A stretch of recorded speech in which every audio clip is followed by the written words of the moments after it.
Okay, so now we're at the stage of putting the Pultra headstock together. I haven't shown putting the outer bearings in because they're right pig to do. Not putting the bearings in, but putting the wick in. Now what I've done, the wick's in there, and you've got to be able to slide it backwards and forwards, because if you can't, it means it's jammed and you're not going to get any oil in. So that's why I haven't shown you, because they're right pigs here to do. You can see it's nearly split the wick there. So once I've got it in there, I'll cut it off fairly close.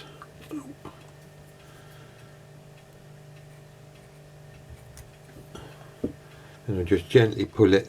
Well, you can see that, can you? Just so the wick's just inside out the way, and then inside there I cut it not quite flush. Don't know what you can see in there, can you? Probably not, but it's near as damn it flush, but not quite, just a little bit stuck up. And then you know that's right. Then once you put the glass in, the sight glass, because you can see I've already put the brass bit in, but I haven't put the glass in yet. Once they're in there and you put some oil in, then you know that's soaking all the way through that wick. So I just got to cut, oh, cut myself now. Just got to cut that last bit of wick off. I'll do that off camera because it's a bit of a job to see because my hands are in the way and everything, but at least now you know what you have to do. But just make sure that you can move that wick backwards and forwards. Okay, I've got both bearings in and I've put the spindle in. Now there's one thing I did neglect to say with regards to the wicks. This being a 1750, there's no sumps in here like there is in a 1770. With a 1770 you can have the wick coming out this way, make sure it moves once you've got the bearing in, and then trim it off and tuck it in there. But you can't do that with a 1750 because there's no sumps, and the only sump is in the bottom of here where the sight glasses are. So as you see, I had to take the sight glasses out of this one because I wasn't convinced that I could get the bearing in there without having the wick trapped. So if you do a 1750, you need to think of that. It might go in there and it might not be trapped, but I'd rather know that it's not trapped, so I know it's going to take the oil or feed the oil. And once you've got them in roughly in the right place, put the spindle in and adjust each one to so it runs freely but without any movement before you do anything else. It gets it roughly in the right place. But you see this turns quite nicely. All you do is loosen one, tighten the other, loosen one, tighten the other. So this one goes in from the front, so you loosen that outer one, tighten the inner one until it binds, and then slacken it off a fraction and tighten that one up and just make sure it's not binding, and do the same with the back one. Then you can remove the spindle and put these bits in, which is the thrust. So that goes in first that way, that goes in that way on top, and that goes in that way. I don't know whether you can see that, but there is a mark there which tells you where the woodruff slot is. I have that so it's sort of facing me. Then this sleeve goes in, that's got a mark on it as well, so you line them up.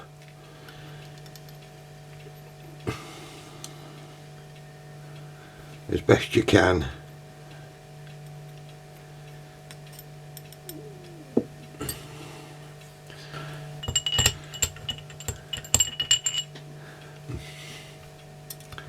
It's a fiddly job, but so there's the key.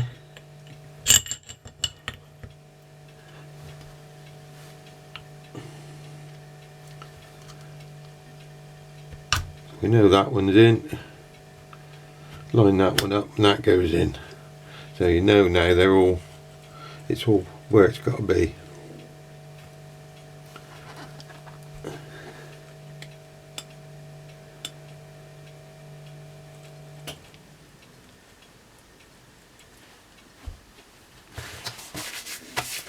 I'll clean my hands off before I go any further. Okay, the next job is the woodruff key.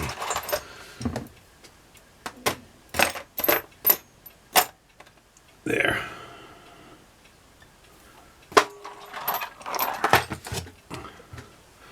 That needs to sit in there.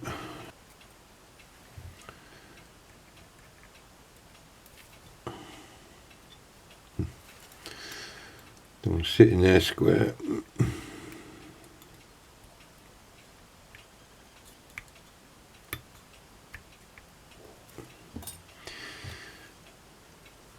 Then the pulley.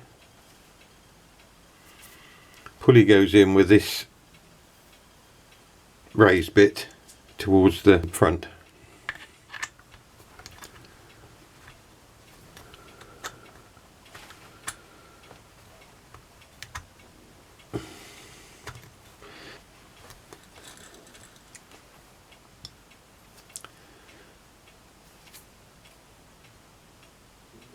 I don't think this goes on any specific way, but I normally try and put it on the same way as it came off.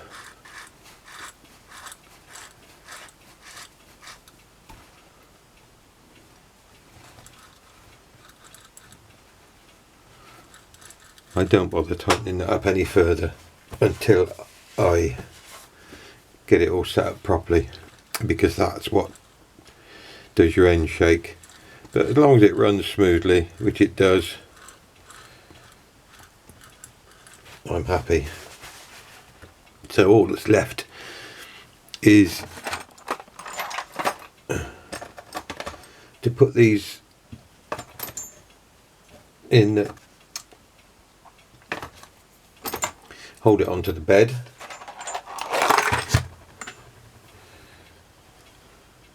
There's a load of rubbish in there still. Amazing.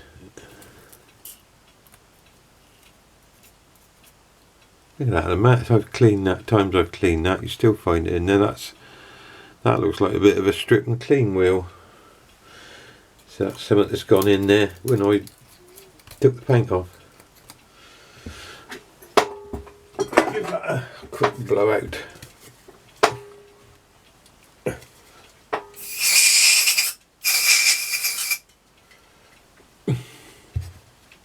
I don't have a compressor, I use this. The little amount I use,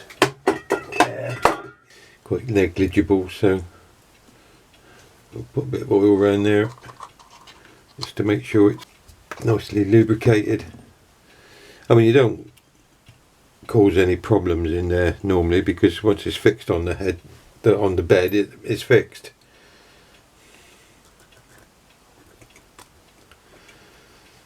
And then they just go in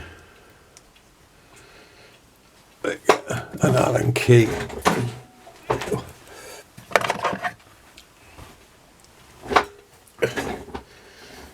Not that I'm doing it up, it's just it's easier to wriggle it because it's in a recess.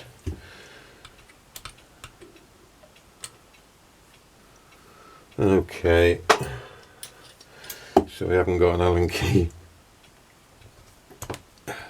I do it like that. Same with that one. Okay, here's the finished lathe on its freshly painted base. Headstock and tailstock on the bed. No belt fitted as yet, but As you can see, the bed is very good. Move that along a bit so you can see.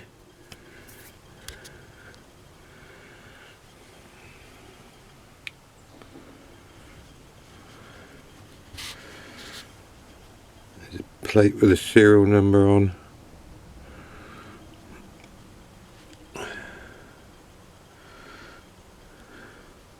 Pultra plate PTA.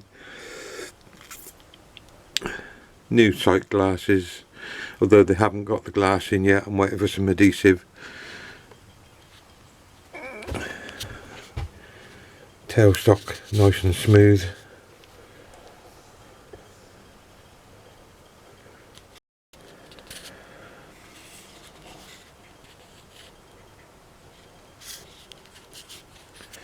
This is a spindle lock, locks the spindle. This locks the tailstock onto the bed.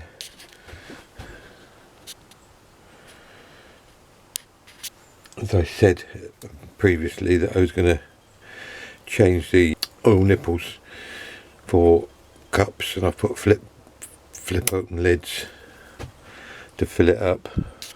There's no belt on it yet, but it's all nice and smoothly running and lubricated.